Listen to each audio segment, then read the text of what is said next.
Bien, está con nosotros el ingeniero Carlos Rabascal, a quien le damos la bienvenida, el buenos días. De entrada le quiero preguntar a Carlos, obviamente deseándole que haya pasado y esperando que haya pasado unas felices fiestas navideñas y desde ya que tenga un gran 2023.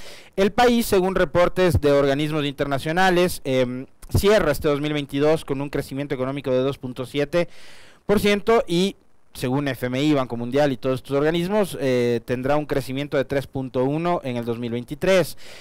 Eso para algunos puede ser una maravilla, pero para otros es, digamos, una cifra baja en comparación del crecimiento proyectado en otras economías de países de la región, un crecimiento conservador y que tendría que ver también con esta suerte o efecto de rebote en esta etapa pospandémica que estamos viviendo. Y yo quiero preguntarle a Carlos si en realidad somos simplemente los que, digamos, nos ubicamos en el andarivel de la crítica, del cuestionamiento hacia el actual modelo de gobierno, los que estamos locos y no entendemos que la macroeconomía está funcionando muy bien. Tanto es así que Joe Biden ha felicitado al gobierno por la gran gestión que está haciendo a nivel económico, de seguridad, de migración y demás.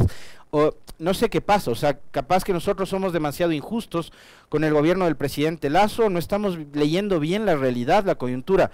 Bienvenido, Carlos, buenos días. Alexis, muy buenos días, y también para ti y para quienes hacen Radio Pichincha. No sé si Licenia también esté ahí, también Está de para vacaciones ella. todavía. Ya está de vacaciones, qué bueno. Yo también quisiera estar de vacaciones ya. Una feliz y bendecida Navidad y un venturoso año nuevo en lo personal a cada una de las familias ecuatorianas. Mira, lamentablemente la realidad para el año que está terminando y la realidad para el próximo año, el 2023, va a ser muy duro. Va a ser muy duro para los ciudadanos, para los hombres y las mujeres del Ecuador, para las familias ecuatorianas.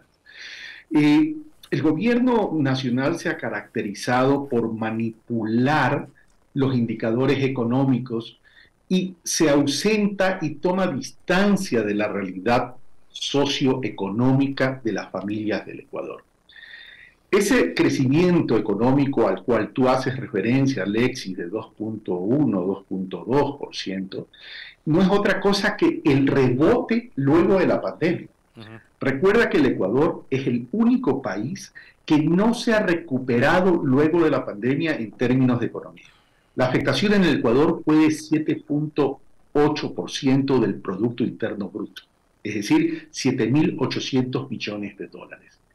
Nosotros vamos por el segundo año consecutivo luego de la pandemia y todavía no logramos recuperarnos al nivel del 2019 que ya no era tan bueno. Es decir, lo que estamos viviendo es el rebote natural post-pandemia, pero no es que tenemos un crecimiento real en la economía de los ecuatorianos. Primer punto.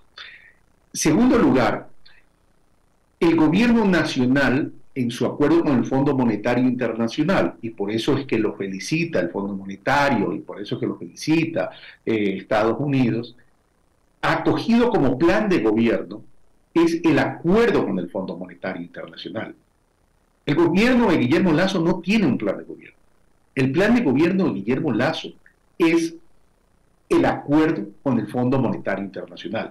Por eso en alguna entrevista pasada que ustedes tuvieron la generosidad de permitirme compartir mis criterios, yo mencionaba que Guillermo Lasso le había entregado la banda presidencial al Fondo Monetario Internacional, porque no ha hecho nada más. O sea, no hay un cambio estructural, no hay un plan de gobierno que permita decir el Ecuador se va a enrumbar por un sendero para resolver problemas y alcanzar el desarrollo socioeconómico del país.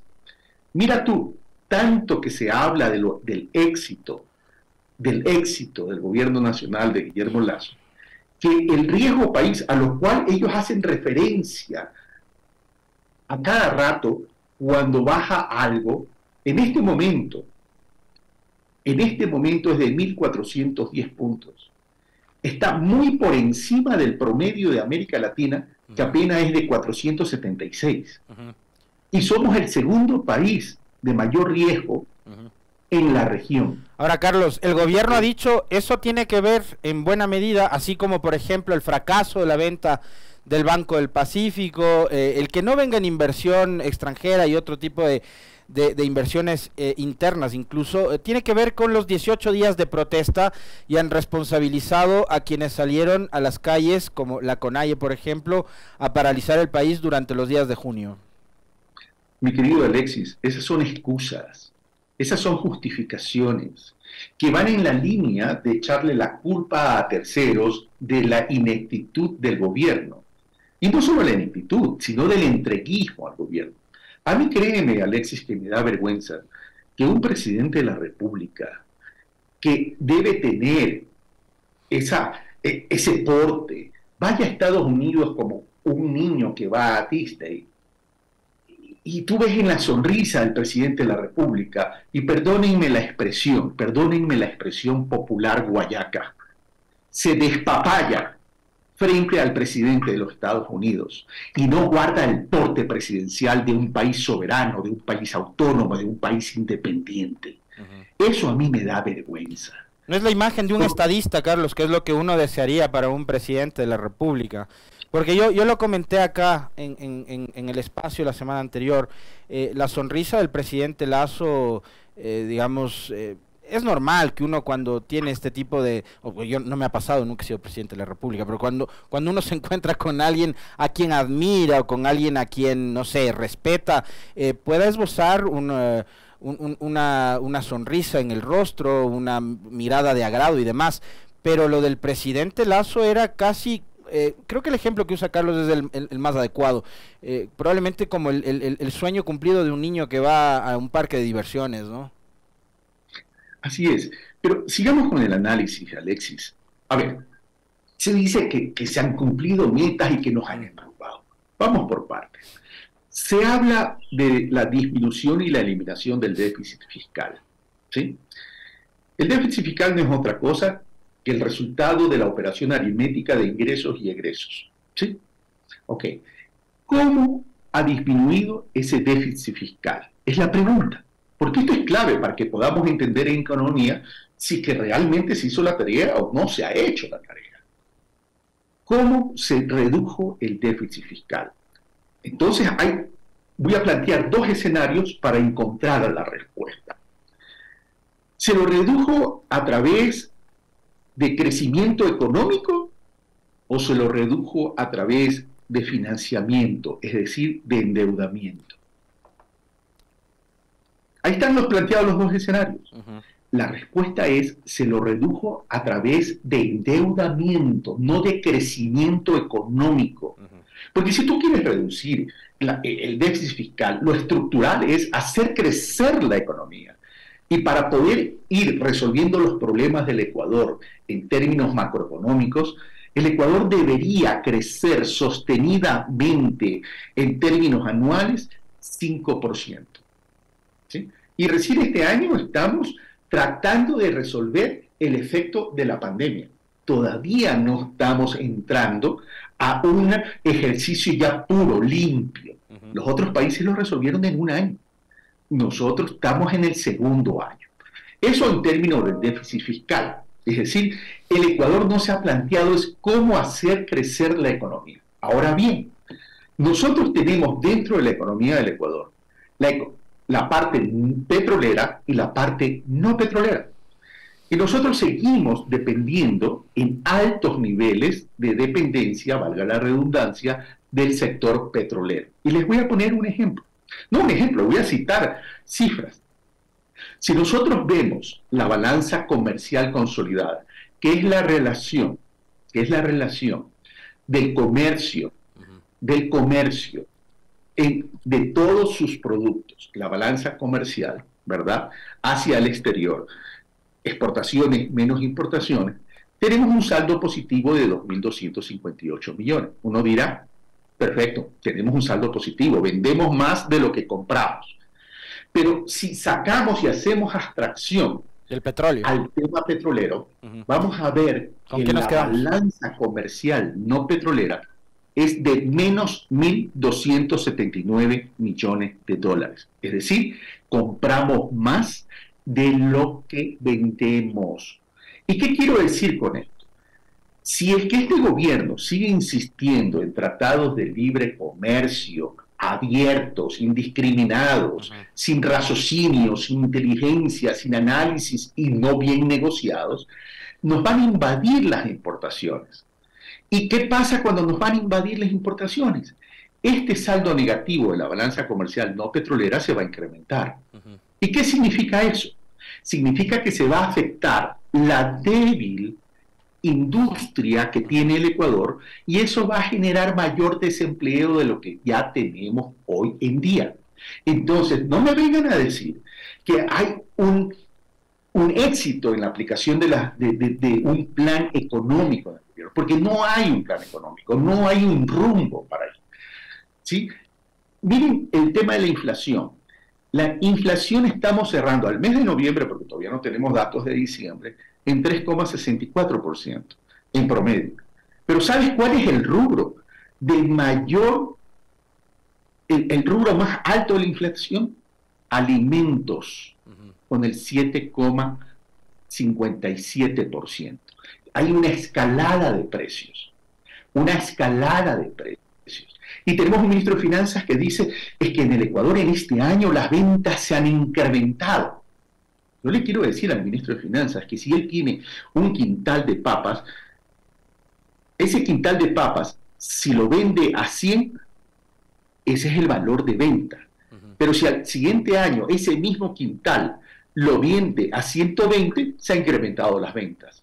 La pregunta es, ¿se incrementó por volumen de producción o se incrementó por incremento de precio? Y lo mismo pasa con el petróleo. Es decir, mientras nuestra producción disminuye, el precio sube. Y eso es lo que le ha salvado al gobierno nacional. No ha sabido ni siquiera recuperar los niveles de extracción del petróleo para poder decir, hemos generado un excedente. Y volviendo al déficit fiscal,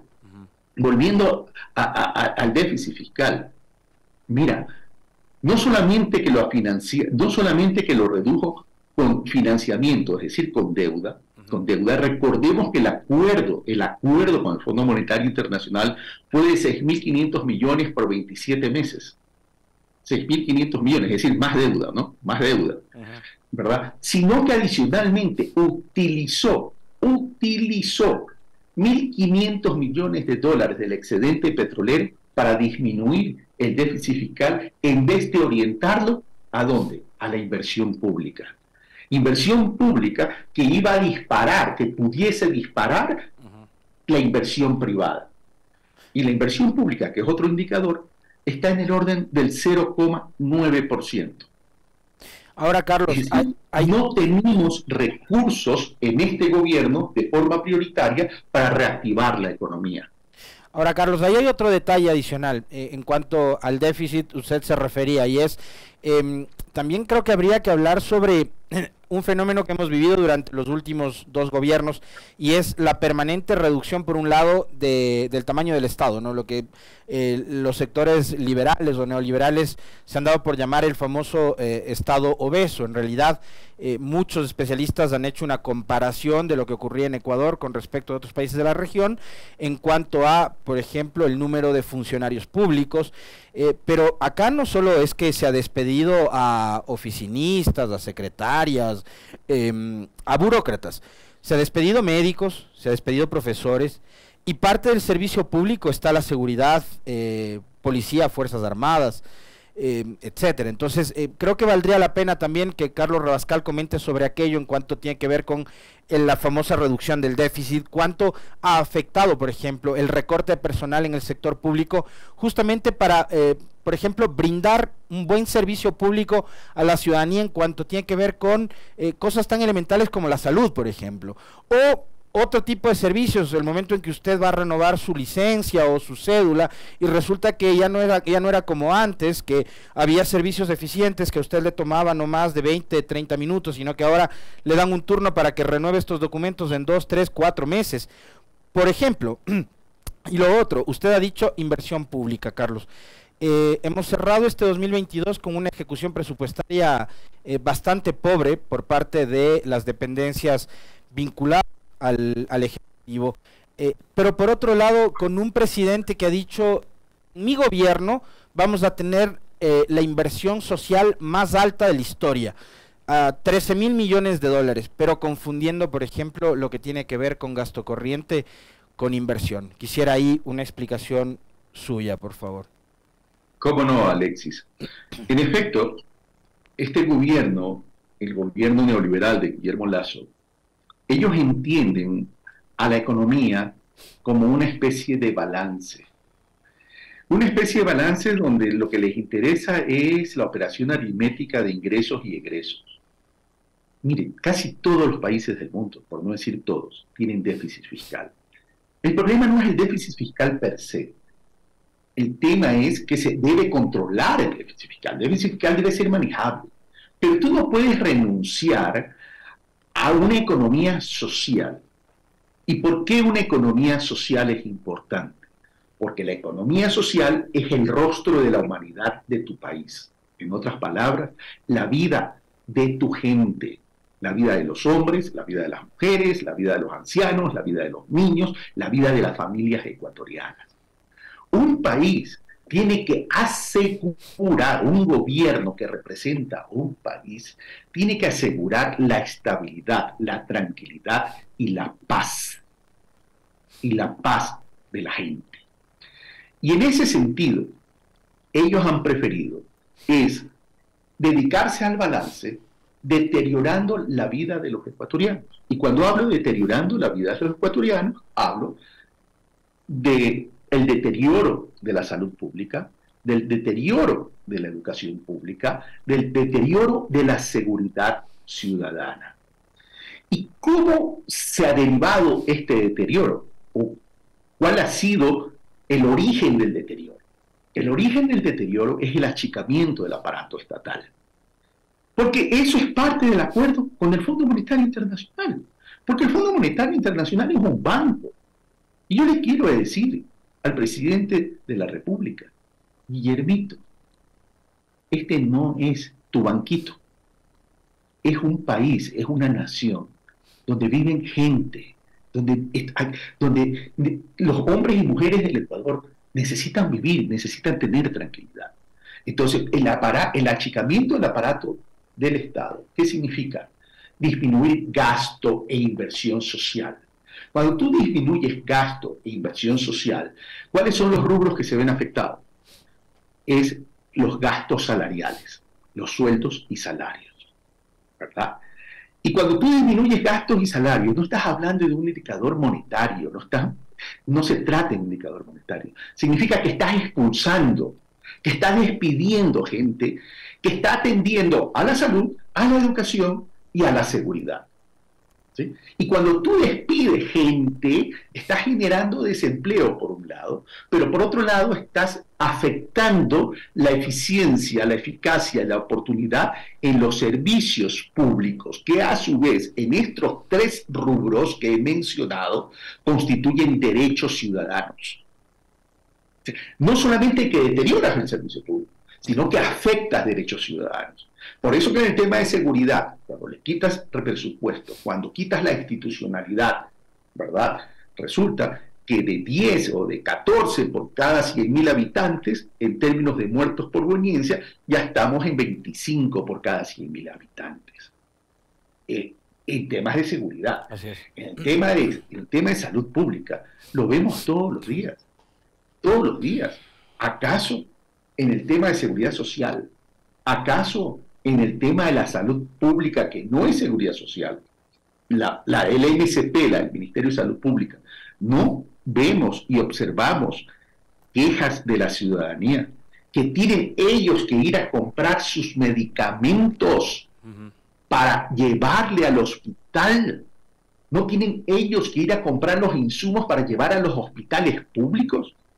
Entonces, en vez de que el Estado esté financiando ese servicio y ese derecho, lo obliga al ciudadano a financiar ese servicio y ese derecho.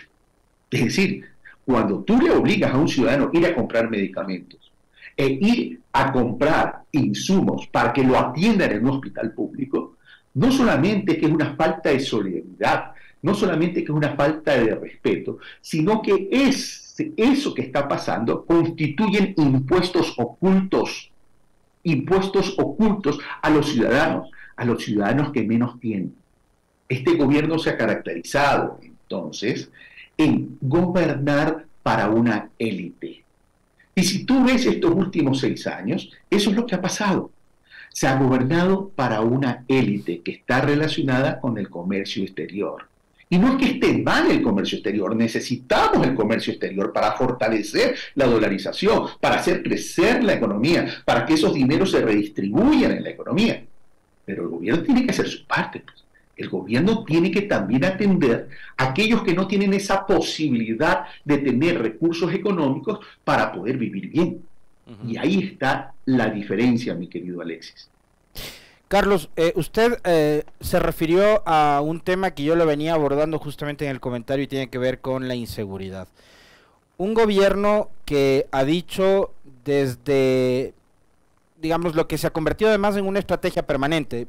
Yo a Guillermo Lasso lo veo durante toda esta etapa de gobierno, iba a decir de campaña, de gobierno, como que todavía estuviera en campaña, y de hecho lo está. Ahora está en campaña por una consulta popular que se va a convertir en el gran candidato del gobierno en esta elección y que seguramente yo tengo la teoría de que van a tratar de atarlo, obviamente para incluso respaldar a sus alicaídos candidatos en las seccionales, porque cargar con el peso de ser el candidato del gobierno de la lista 23, el candidato de Lasso para la alcaldía de Quito, para la prefectura de Pichincha, la alcaldía de Guayaquil, la prefectura del Guayas y demás, debe ser un ataúd muy pesado, ¿no? Porque se trata de un gobierno y de un presidente que tiene una credibilidad muy baja, es decir, en este momento 8 de cada 10 ecuatorianos no creen en la palabra del presidente. Pero contradictoriamente a eso, de lo que uno podría creer, de que el presidente está pasando por horas muy bajas, de que no tiene credibilidad, uno revisa las mismas encuestas que le dan esa credibilidad baja al presidente y se encuentra con que las preguntas de la consulta planteadas por el gobierno tienen una alta aceptación. Y yo me imagino que ahí tiene que haber un montón de fenómenos sociales, a estudiar, porque hoy la población está con mucho miedo. Entonces, si a la gente le dicen que con la consulta popular se van a arreglar todos los problemas de inseguridad, nos van a dejar de matar, va a dejar de existir el narcotráfico, la delincuencia, el sicariato por obra y gracia de la misma, digamos, la consulta popular se va a convertir en una suerte como de arte de magia, ¿no? Para solucionar todos estos problemas. Me doy cuenta de que finalmente el gobierno alguna salida le está encontrando a ese problema que enfrenta Lasso con la caída en su credibilidad y en su gestión. Una gestión muy mala. O sea, el otro día conversábamos con Pedro Donoso, un hombre que hace análisis de comunicación, y decía, no hay comunicación si no hay gestión, y el gobierno no tiene mucho que comunicar, pero vemos que esta estrategia le está dando resultado, la de la consulta popular. Como solución al problema de inseguridad, ¿cómo ve, Carlos, esto que yo considero es, digamos, parte de una gran estrategia demagógica? No voy a decir populista porque creo que se malutiliza precisamente el uso de esta palabra, pero sí demagógica y politiquera. La consulta popular como la gran solución para los problemas de inseguridad, de narcotráfico y demás que vive el país. A ver, lamentablemente se ha distorsionado un derecho de la ciudadanía, que es la consulta popular. Se ha distorsionado completamente. ¿Y por qué se ha distorsionado? Porque algo que es legítimo como una consulta popular y que es un derecho ciudadano adicionalmente, se lo ha manipulado. ¿Por qué? Porque lamentablemente al existir una gran brecha social en el país, ¿verdad? Hay brechas que son concretas. Brechas en lo educativo. Es decir, la gran mayoría de la gente que está en los sectores populares de menores recursos y de la pobreza no tienen acceso a la información y no les interesa tampoco. ¿Y por qué no les interesa? Porque están dedicados a vivir en el día a día. Porque en el Ecuador lo que tenemos es una vida de subsistencia, no una vida de desarrollo, producto de las políticas neoliberales, que se han ido incrementando año a año. Disminuye cuando se aplican modelos progresistas, pero la mayoría la mayoría de la vida republicana en el país se ha aplicado medidas de la derecha, medidas neoliberales, donde agrandan esa brecha. Entonces, cuando la gente está dedicada a la subsistencia, ¿verdad? Y le agregas un ingrediente, que es el tema de la inseguridad, entonces la gente lo que quiere es subsistir y que no los maten. Entonces, cuando tú dices, en medio de la desesperación de la gente, que la extradición va a resolver los problemas, que los militares en las calles van a resolver los problemas, entonces la gente dice, bueno, tiene sentido, es algo de sentido común. Entonces, ahí comienza la manipulación a través de la mentira, a través de la mentira. Porque recuerda cómo gana Lazo la presidencia de la República, acumulando mentiras, de mentira en mentira. No lo digo yo, lo dice la gente en general, incluyendo los propios que votaron por Guillermo Lazo.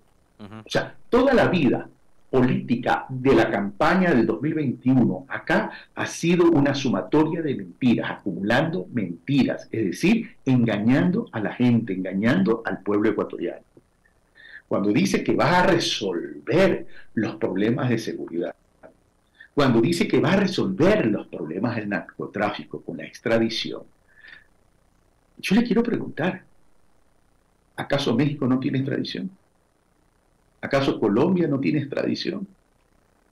¿Y qué es lo que ha pasado? ¿Desapareció el narcotráfico en Colombia?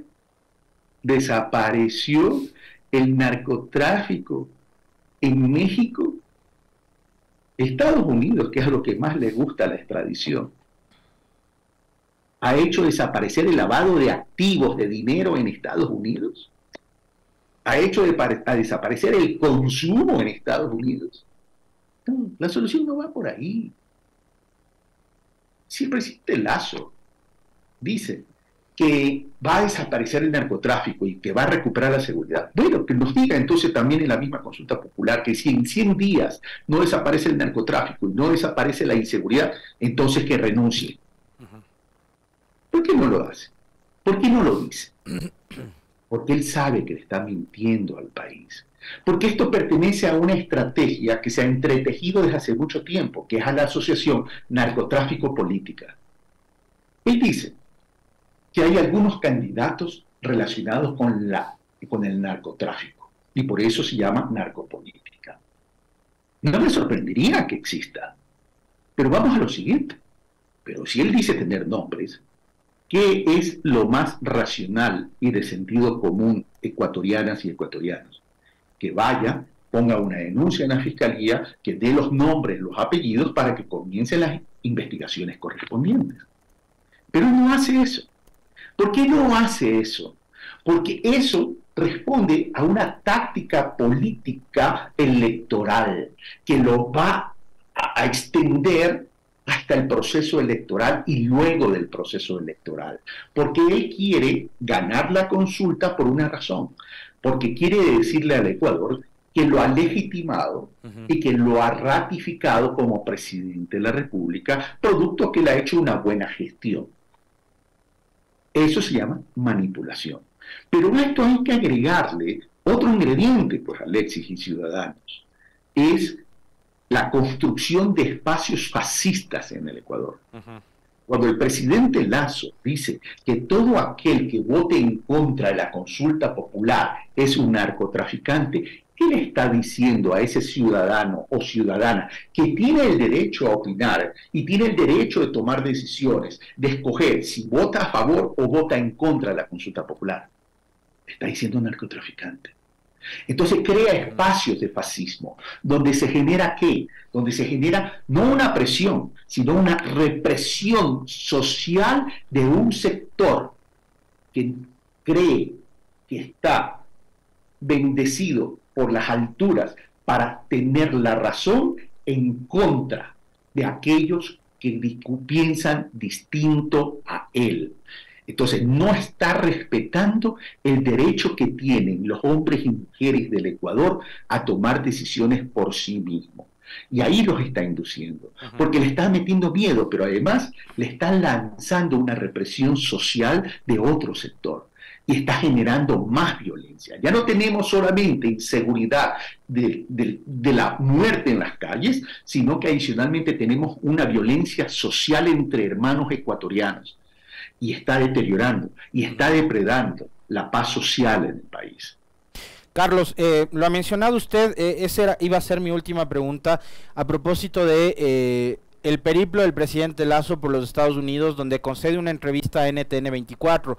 Yo, de hecho, la semana anterior, refiriéndome a este tema, hacía memoria de que NTN 24 fue el mismo medio que vino al país y le abrió pantalla y cámaras a Lenín Moreno para que hable de del famoso puente a la nada, que después se convirtió en la inauguración del tercer eje vial entre Ecuador y Colombia, ¿no?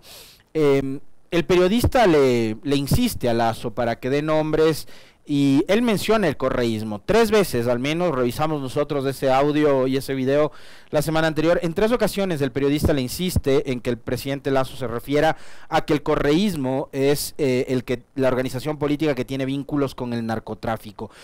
Yo coincido con usted que si el presidente quisiera darle algo de seriedad a esa denuncia, lo que tendría que hacer es ir a la Fiscalía General del Estado y presentar la denuncia. Si no, esto se convierte en una cortina de humo más, como parte de las que han sido durante toda su etapa de gobierno, algunas similares, ¿no? Yo quiero hacerle conocer al ingeniero Rabascal y a ustedes. Hace pocos minutos nomás me compartieron lo que es el extracto de una nota publicada, me parece que por diario La Hora. Sí, por La Hora. El titular es: la policía dice que detectó mafias que intentan financiar varias campañas políticas. Y quiero para abonar en el análisis con Carlos y una respuesta breve suya, porque además se nos va terminando el tiempo.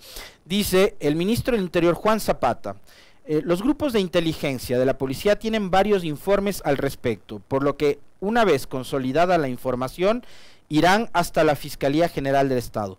Zapata detalló que aún no hay información sobre precandidatos vinculados directamente al narcotráfico, pero existen alertas de que estos grupos criminales se acercan para volverse sus financistas. ¿Con qué nos quedamos, Carlos? Con esta declaración de Zapata, ministro del Interior, que dice que no hay información concreta de candidatos o precandidatos financiados por el narcotráfico, o con la de Guillermo Lasso, que dice que sí los hay y que va a dar los nombres. Mi querido Alexis, la palabra clave en la declaración de Juan Zapata es: no hay más información, hay alertas. Yo tengo alertas de corrupción en el gobierno nacional, sobre todo en el sector eléctrico. Yo tengo alertas de corrupción en el gobierno nacional, sobre todo en la seguridad social. Para poder denunciar algo y para poder decir que hay políticos relacionados al narcotráfico y que pertenecen a determinada organización política, además, debo tener pruebas, pues, no alertas, debo tener pruebas. Porque en derecho que se sustenta sobre la verdadera justicia, la verdad es aquello que se puede comprobar. Si no, el día de mañana cualquier persona puede decir cualquier barrabasada, pues. Entonces, aquí mismo su propio funcionario lo contradice. El problema es que hay medios de comunicación y hay periodistas que caen en este juego porque les encanta la adicción del poder, estar cercanos al poder. Y esas son las cosas que hay que cambiar en el Ecuador. Al Ecuador hay que cambiarlo, hay que transformarlo, pero por favor, de forma seria, de forma responsable, pensando en qué necesita la gente para poder vivir dignamente. Pero si seguimos con esta cuestión, que es la matriz María Paula Romo, porque es la matriz María Paula Romo, lo que tuvo Moreno, lo que tuvo Lasso, que en definitiva son lo mismo, vamos a seguir simplemente creando espacios fascistas, creando espacios de fascismo en la sociedad ecuatoriana. Y así nunca vamos a salir. Yo le digo, y con esto termino, porque sé que el tiempo, me lo has dicho, que ya está terminando. Y usted sabe esto. Le digo a mis hermanas y hermanos ecuatorianos que esta consulta popular, que no se debió haber realizado porque es utilizar inadecuadamente el dinero más no resolver los problemas del país, sirva para decirle al gobierno de Guillermo Lasso que es un gobierno mentiroso, ineficiente, inepto y que no le preocupa la vida de la gente. Cuidado, el Ecuador se deja engañar de nuevo y se pierde la gran oportunidad de enrostrarle en la cara al gobierno de Guillermo Lasso su descontento. Cuidado. Se lo estamos advirtiendo desde hace mucho tiempo, desde la campaña del 2021. No cometan de nuevo el mismo error, porque los únicos perjudicados va a ser el pueblo ecuatoriano. Muchas gracias, Alexis. Le quiero agradecer infinitamente al ingeniero Carlos Rabascal por tener la gentileza de atender esta invitación en época de festividades de Navidad y de fin de año, deseándole, como le decía en la apertura y en la bienvenida, que tenga un maravilloso 2023. Gracias, Carlos, un fuerte abrazo.